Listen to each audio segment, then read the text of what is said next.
Divide 977 by 2 in a long division method. So 2 times 4 is 8.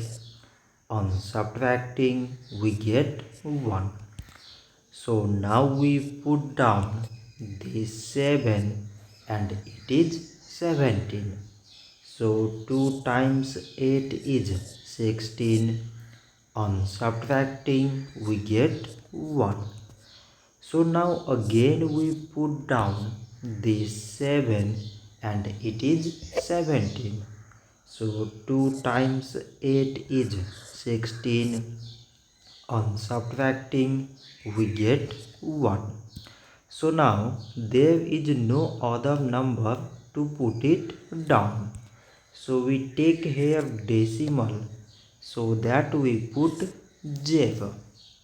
So it is 10 and 2 times 5 is 10. On subtracting we get 0. So 977 divided by 2 is 488.5. So this much for today and thanks for watching.